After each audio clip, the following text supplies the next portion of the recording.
Vaheguru Ji Ka Khalsa, Vaheguru Ji Ki Fateh. Bienvenue à vous mes amis, je suis ravi de vous retrouver pour cette nouvelle vidéo. Nous allons aborder ensemble aujourd'hui la question d'une métaphore qui est très souvent utilisée dans la Bani par nos maîtres, nos saints maîtres de mémoire bénie, à savoir l'océan. Il est souvent question de traverser le terrible océan, de s'immerger ou de tomber ou de couler, de se noyer dans le terrible océan. Donc on va essayer de voir ensemble ce que cela signifie. Quel est cet océan finalement? Quelle est la nature de cet océan? Est-ce qu'il s'agit, comme certains disent, d'une métaphore de l'existence, une métaphore de notre incarnation présente, c'est-à-dire de l'enfermement dans le cycle des réincarnations? Est-ce qu'il s'agit d'un lieu physique, c'est-à-dire qu'il y aurait quelque chose dans la vie dans laquelle nous nous trouvons, dans lequel nous coulerions, dans notre destinée par exemple, etc.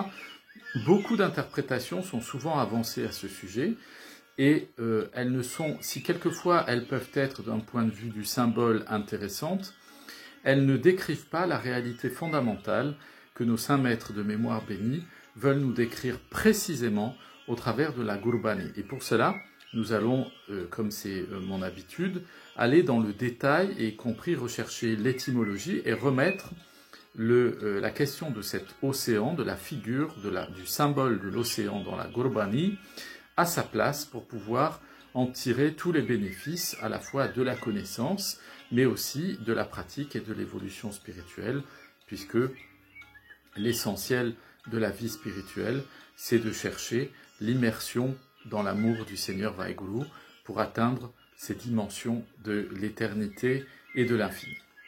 Donc si nous regardons ce que nous dit la Bani, nous allons par exemple apprendre quelque chose de cet océan. On va voir qu'il est quelque chose qui est sans limite, illimité. Donc c'est intéressant parce que ça veut dire qu'il a une nature différente de notre propre nature. Pour cela, nous allons nous rendre au Ang 433, c'est au verset 11, et là, Guru Nanak Dev Ji nous dit la chose suivante, il nous dit « Tate taru pavjal hoa taka ante na paya » que l'on peut traduire ainsi Taru pavjal, le terrible océan, hoa, Taru pavjal hoa, le terrible océan, l'océan est extrêmement profond. Il a une profondeur abyssale. Taka antena paya, et on n'arrive pas à le mesurer. On n'arrive pas à atteindre en quelque sorte ses limites. Donc déjà on voit que Guru Nanak Dev Ji nous dit que cet océan, eh bien, il a une dimension qui n'est pas saisissable. Il relève donc d'une dimension qui est divine, puisque quelque chose qui n'a pas de limite, c'est bien appartient à l'ordre du Par-Braham ou Paramatma, l'âme suprême, le Seigneur Dieu au-delà de tous les dieux, le Seigneur Vaheguru, l'insaisissable. Si l'océan n'a pas de limite, c'est qu'il est insaisissable par l'intelligence, et donc par définition, il est donc infini et éternel. Si nous allons voir un peu plus loin dans la Bani ce qui nous est enseigné au Ang 435 au verset 7, cette fois-ci, c'est Guru Amar Das Ji Sahib qui nous parle, qui nous enseigne, et qui nous dit Pape Pavjal Tubo Mure Maya Vitsegaltan Paya, que l'on peut traduire ainsi tu as sombré, tu as coulé, on peut dire, tu as sombré dans l'océan,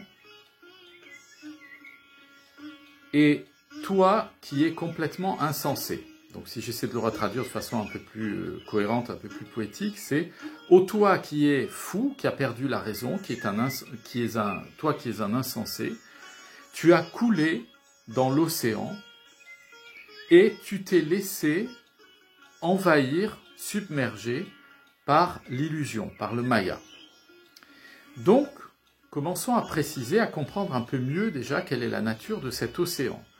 Cet océan a pour nature et la conséquence, plus exactement, et donc il a la nature de cette conséquence, il a pour conséquence, eh bien, d'être le fruit, le résultat de la séduction que l'illusion de l'assouvissement de nos désirs opère en nous.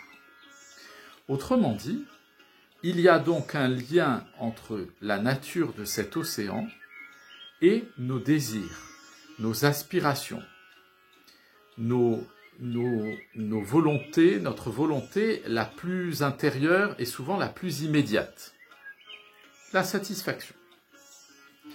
Si nous allons un peu plus loin dans la Bani, que nous essayons de comprendre toujours quel est cet océan, nous allons nous rendre compte que, eh bien, Guru Nanak nous dit, au travers de la bouche de Guru Arjan Dev Ji Sahib, il nous dit, au Ang 458 au verset 6, il nous dit « Sukh Saj Anand, Nanak Kirpa Teri Tare Pon » J'ai trouvé la paix, la stabilité et le bonheur, Kirpa Teri Tare Pon, et par ta grâce, par ta miséricorde, par ta grâce, tu m'as fait traverser. Teri, toi, Kirpa Teri, par ta grâce, Tare Pon, tu m'as fait traverser, tu m'as fait nager.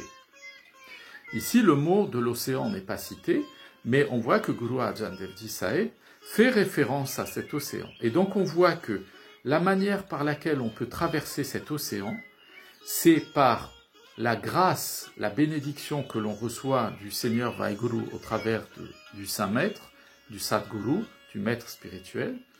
Et il y a 3 éléments qui permettent de traverser cet océan, parce qu'on ne peut pas le contourner et échapper, on va le voir ensemble. Et pour le traverser paisiblement, il faut avoir en soi Sukh Sahaj Anand.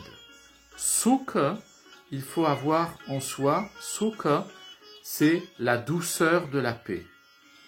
La douceur que procure la paix intérieure. Saj, c'est l'équilibre.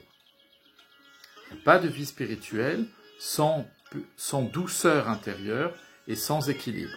Et enfin, Anand, c'est le bonheur, la félicité. On n'attend pas la félicité, le bonheur éternel, on ne l'attend pas après la mort. Il est expérimentable dès maintenant. À partir du moment, mes amis, où vous faites l'expérience d'entrer dans la volonté, dans le hukam du Seigneur Vaheguru dans votre vie, vont émerger tout de suite en vous une expérience de la douceur divine, le souk, du saj, de l'équilibre. Tout va s'équilibrer en vous, toutes les dimensions. Votre âme, votre corps et votre esprit vont entrer en parfaite harmonie. Il n'y aura pas d'opposition entre eux. Et ça va produire évidemment en vous le anand, c'est-à-dire cet état de béatitude, cet état d'expérience d'un bonheur qui ne connaît, de félicité éternelle, qui ne connaît aucune fin. Et donc, ici, nous voyons que pour traverser cet océan, eh bien, c'est une attitude intérieure, une expérience intérieure de douceur spirituelle, d'équilibre et de bonheur qui permettent d'échapper à l'emprise de cet océan en tant qu'il produit en nous des attachements au monde des illusions. Alors si on regarde de près l'étymologie de ce mot océan, le mot qui est employé ici par la Bani, par nos saints maîtres de mémoire bénis, c'est le mot Pavjal. Pavjal, c'est Pavjal. C'est un mot qui vient du sanskrit. Pav, Pava, en sanskrit, ça veut dire quelque chose qui apparaît, qui est créé. C'est un monde, un être ou un objet qui arrive au monde, qui surgit. Donc il y a l'idée de création. Dans Pav, Pav c'est la création, c'est le domaine de la création. Mais ce qui est très intéressant, c'est que le terme sanskrit Pav, Pava, signifie le lieu des émotions. C'est d'abord son sens technique philosophique premier, avant de vouloir dire la création, il signifie d'abord le lieu où surgissent les émotions.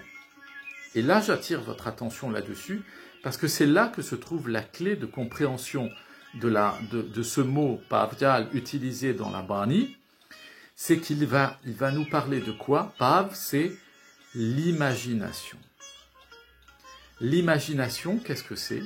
C'est la rencontre entre une conscience individuelle et ses émotions. Les émotions vont produire en vous des pensées, vont faire travailler en vous ce qu'on appelle l'imagination. Eh bien, la Bani appelle cette imagination Pav, Pava, le lieu de la production, de la création de l'imagination et des émotions. Et le mot Djal, Djal qui est connu souvent le traduit par l'eau, donc quand on dit Pav Djal, ça veut dire un univers d'eau, donc un océan, hein, un monde d'eau.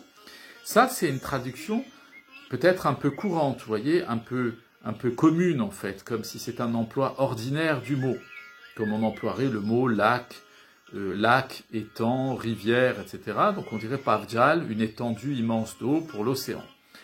Mais Djal a un sens beaucoup plus profond. L'origine sanskrit du mot Djal a pour signification, et ce point-là est intéressant pour notre compréhension encore, il a pour sens profond de vouloir signifier quelque chose qui se produit à partir de soi-même, de lui-même, qui est auto-créé. Donc, vous saisissez maintenant le sens profond et étymologique du mot Pav-Djal dans la Bani tel que nos saints maîtres l'emploient. Il signifie en fait le lieu de la production de la conscience. Donc cet océan terrible, cet océan qui fait peur, qui est terrifiant, qu'il faut traverser tout au long de sa vie, il n'est pas extérieur à vous-même, il n'est pas extérieur à nous-mêmes, mes amis. Il est en nous, cet océan, c'est l'océan de notre conscience.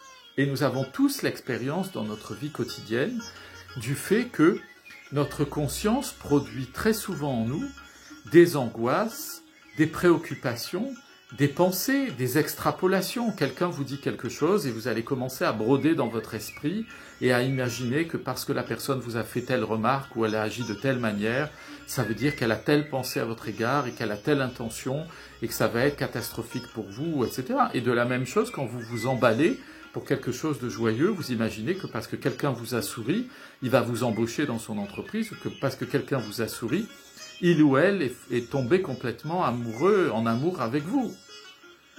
Ça, c'est votre Pav Djal, c'est votre océan de la conscience qui se fait des films, qui se fait, si vous me permettez l'expression, des plans sur la comète. Et donc, la Bani nous dit ici, Guru Sahib, Guru Maharaj nous dit très clairement que cet océan de la conscience que nous devons traverser dans notre vie, c'est dans cet océan que se crée le filet du Maya, que se créent les illusions. Dans votre expérience de vie, mes amis, il n'y a aucune expérience que vous fassiez de ce qui est extérieur à vous qui échappe à vous. Tout entre par vous via les panchbhut, les 5 sens. Rien ne parvient à votre intelligence qui ne soit passé par l'un au moins des 5 sens. Donc tout ce que vous expérimentez est toujours filtré, est toujours le produit de votre conscience. Ce n'est jamais la réalité absolue et objective. Et donc, cette réalité subjective en vous qui s'appelle la conscience, et encore plus la conscience analytique et la conscience individuelle, c'est-à-dire vous pensez par vous-même comme si vous étiez un individu absolument autonome dans votre identité et votre personnalité, ça produit du Maya en vous.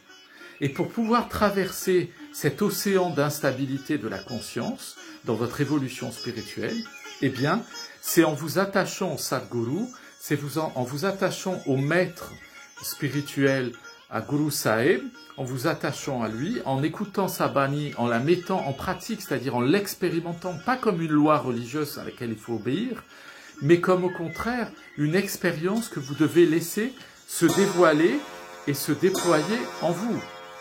Et ce point-là, mes amis, il est fondamental pour que vous puissiez comprendre, si ce n'est déjà fait, et je vous le souhaite pour chacun d'entre vous, comprendre que votre vie spirituelle, elle ne va pas reposer sur quelque chose qui viendrait de l'extérieur, et qu'en venant de l'extérieur, ça va vous prendre en charge. Non, y compris d'ailleurs quand la Bani nous dit que le Sadguru vient nous sauver, hein, on a l'impression que quand on entend ça, qu'il vient de l'extérieur pour nous tirer de notre condition. Mais non, mes amis, parce que le Sadguru, Guru Maharaj, il est en vous, il est en nous. Il est en union parfaite avec le Seigneur Vaheguru, c'est-à-dire il est identique au Seigneur Dieu, il est le Seigneur Dieu, il n'y a pas de distinction entre Dieu et ses créatures. Il est donc en vous toute la connaissance spirituelle, toute l'expérience spirituelle, toute la mukti, la délivrance spirituelle, tout l'amour spirituel, tout est en vous déjà. Seulement c'est voilé par l'océan de votre conscience, par ce pavjal, et par cet océan qui est entretenu en permanence par les émotions qui vous font varier, qui vous font tanguer de droite à gauche et d'avant en arrière dans votre existence. Et donc Guru Sahib, Guru Maharaj nous dit et nous enseigne que, eh bien, par l'attachement amoureux que nous développons au Seigneur Vaheguru au travers de la personne de Maharaj, au travers de la personne du maître spirituel véritable, eh bien, va surgir en nous, on ne va pas faire disparaître l'océan, parce que c'est notre conscience. On ne va pas faire disparaître les illusions du Maya, parce que c'est le produit de nos désirs. Mais par contre, ça va faire surgir en nous le Sukh, le Saj et l'Anand, c'est-à-dire la douceur spirituelle, l'équilibre spirituel et la félicité, le bonheur spirituel, éternel et absolu.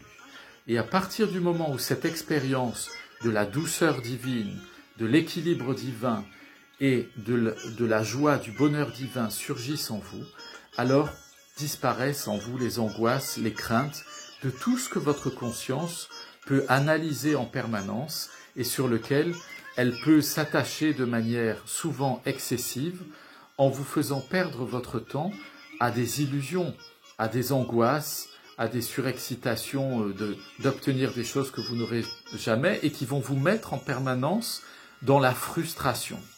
Or, mes amis, et je conclurai là-dessus l'enseignement de ce jour, eh bien, le Pavjal, cet océan terrifiant qui fait peur, en fait, d'instabilité en nous, il est producteur en nous de toutes nos frustrations. C'est lui qui vous empêche d'être un être profondément libre.